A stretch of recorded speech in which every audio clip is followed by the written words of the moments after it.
இன்றைக்கி கருவேப்பிலையை வச்சு இட்லி பொடி எப்படி செய்யலாம் பார்க்கலாம் வாங்க.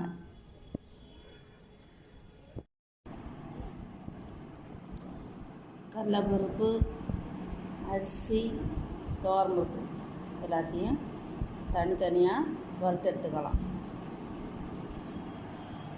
அதுக்கப்புறம் இங்கே உளுந்து, மிளகாய், பூண்டு,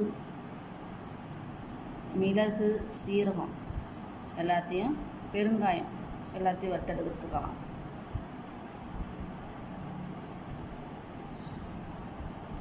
அடுத்தது கருவேப்பிலை.